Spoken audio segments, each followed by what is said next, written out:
moved things around the property quite a bit.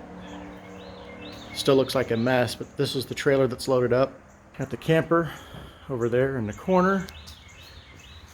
And back to working on this. So a couple of things that I've made the decision is that I'm going to get this thing running no matter what it takes. I don't care what it looks like on the outside. I mean, look how nasty the engine is. A lot of rust. Those valve covers, I want to keep them, but I'm not going to keep them on the engine. So I bought some new ones. The oil pan is nasty. And initially I wasn't going to actually clean this engine up or do anything with it. I was just going to leave it as is. I've decided I'm going to clean all this stuff up, and I'm going to splash a little bit of paint on it.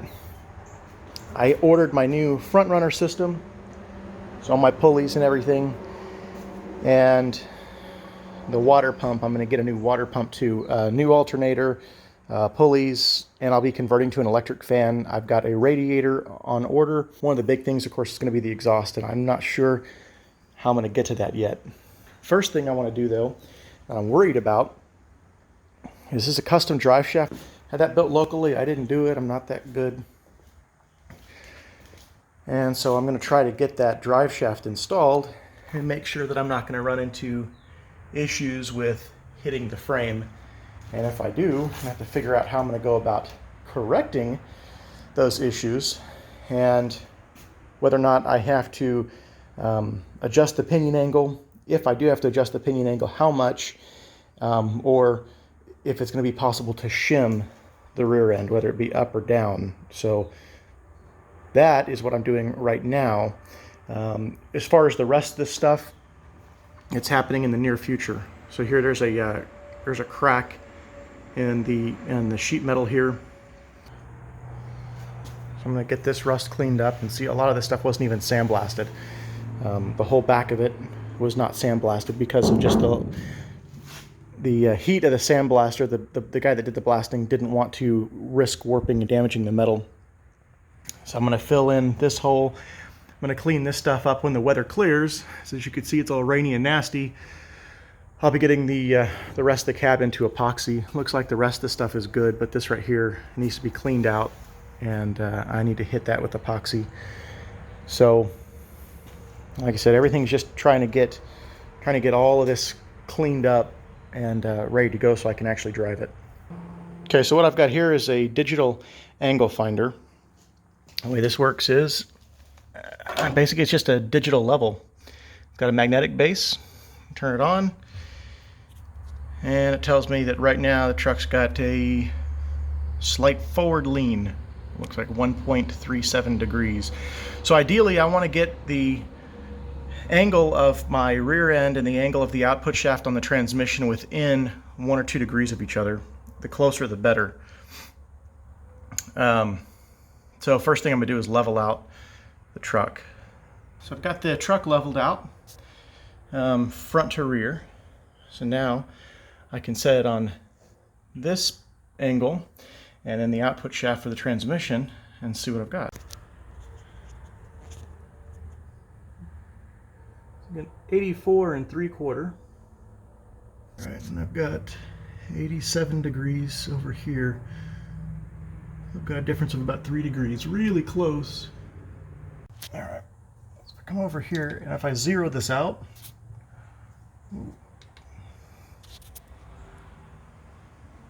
shows me I'm sitting, so there we go. So it's figured out that that's 0. Let me stick it to the back and see what the difference is. So I'm actually just 1 3/4 off the angle from the rear end to that output shaft up on the transmission there. So it's not bad at all. I'm actually quite happy with that. I did not think it would be that close.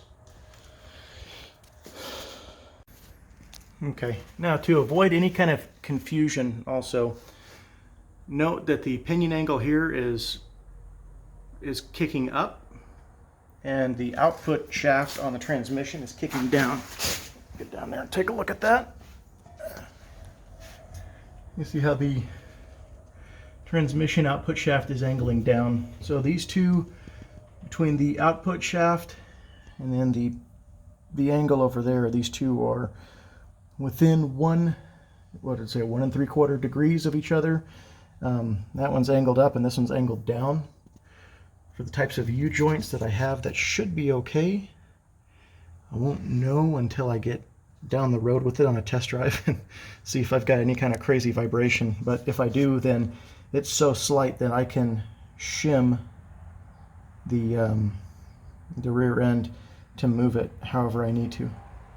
And then of course when I get the bed on it and I get the rest of the weight on it, the suspension settles. That's also going to change where it sits. But for right now, that's pretty darn close. I'm actually really happy with that. And I think that what I'll do is I'll bolt everything up and then proceed with what I've got going on.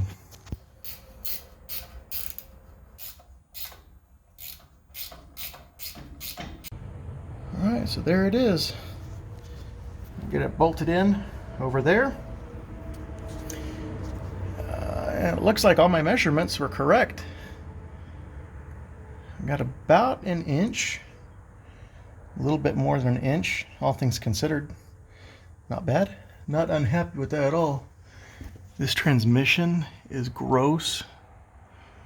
I really think that I should pull it out, clean it all off, because this is pretty nasty. And it'd be easier to do it while it's out. Ordered a new oil pan too, and it looks like it's good because that one took a hit. Oh, let's see. Now what do we have up there? That's all nasty. That's gross. Yeah, I think I'm gonna pull this whole transmission out. The whole engine and transmission out. Clean it up. It deserves it. Okay, so in keeping with the theme of sealing all this up, from the donor cap right there, I got this, I got the mechanism for the windshield wipers, and I've ordered gaskets, and the gaskets go down inside there, and they allow you to, or obviously it seals the interior. So the next thing I'm going to do, I've got the steering column brace that's inside there underneath the dash. And that makes it a little difficult to get that, there it is. So it makes it a little difficult to get the steering column, or not the steering column, excuse me, but the windshield wiper mechanism in place. And there's gaskets that fit. So the gaskets will end up going right here. So what I'm going to do is clean up the mechanism. Here's the mechanism. This is the motor. I'm not worried about the motor right now, but as far as the electrical, I got brand new harness. I got all brand new switches. I've got everything's brand new. So when it comes to electrical, I don't screw around with it. I just replace it, especially considering how old it is. So these are cast. I think it's aluminum. I'm not sure what that is. There's not a lot of rust on it. There is this bracket right here, and this bracket does show signs that it has been in better shape in the past. So what I'm going to do is I'm going to take this section apart, and I'm going to clean up this bracket, and then I'm going to get this prepared to be able to go back into the truck when I get these gaskets in. And then I can start bolting everything back up and get that cab sealed up nice and pretty.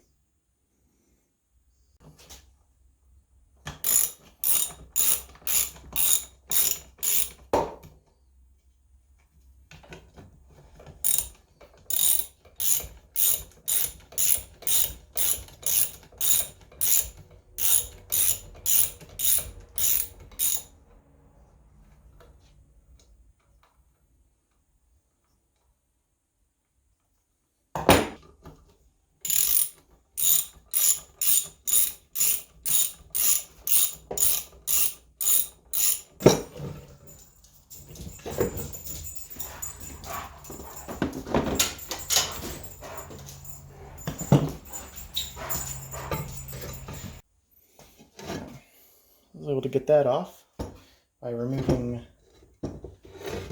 this clip that fits on the end. So, and I've got this strap right here. And I'm assuming it's a ground strap, because I'm an expert and whatnot with electronics, said no one ever.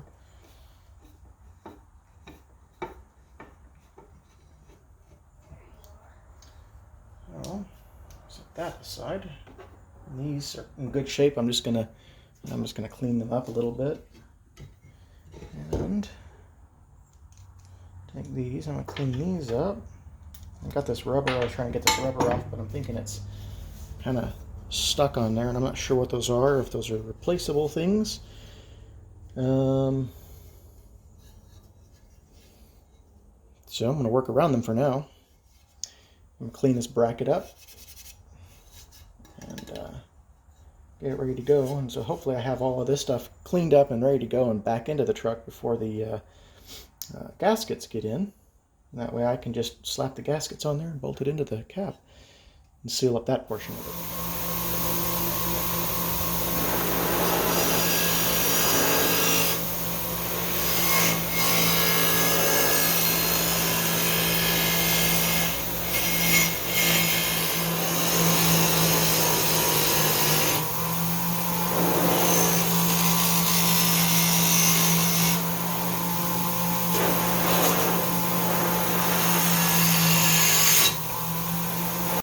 Alright, so I got the part that's cleaned up for the most part. There's still a little bit of rust in there.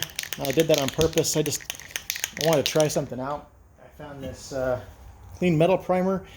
I have not used it. I haven't seen any videos. I know nothing about it. But it says used on bare, painted, or lightly rusted metal for the ultimate finish. And I'm just curious to see whether or not this is going to work.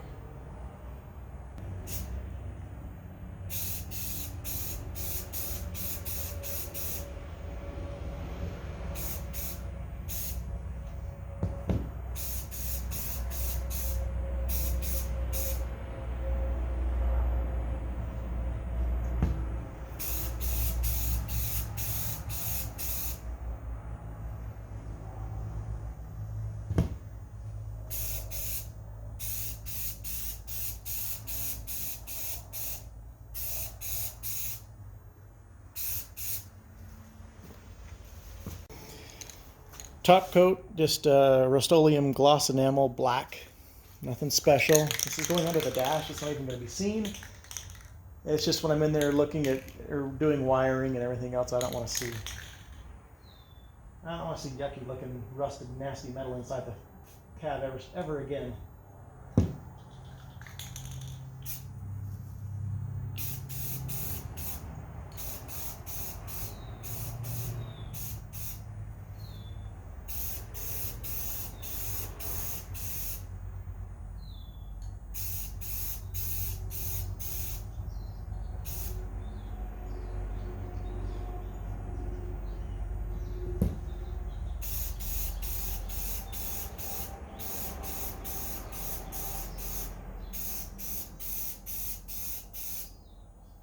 I pulled the engine and I am trying to degrease and clean up all of this stuff. Clean up the transmission and the head's right there, and I'm just going to slap a coat of paint on there and clean all this up so whenever it starts leaking, I'll know where it's leaking from. Took the time and painted the steering column of the shaft here. Of course it looks dirty because I was in here and I was cleaning up this area. I've got the fittings for that and I'll show you how that goes on. Got new bolts to hang the front end. So everything that I'm trying to do right now is just all about trying to get the truck back together again so I can actually drive it. Alright, so that's where I'm at with everything. I'm just having a hard time trying to get all this crap in. I've got parts coming in. I've got all sorts of things happening all at one shot. So I'm just kind of try to, instead of doing a video like say, hey, I'm doing this part or I'm doing that part, I'm just going to do some videos right now just to show you what I'm doing, kind of give you an idea of what's going on and say, hey, look, this is what I've got, or this is what I've got, parts coming in, whatever, just to get the thing on the road as quickly as possible, because at this point, it's driving me nuts just sitting there. Anyway, appreciate you guys watching. I'm going to try to make sure that these videos come out a little bit sooner than what they have been, but there's no promises. Catch you later.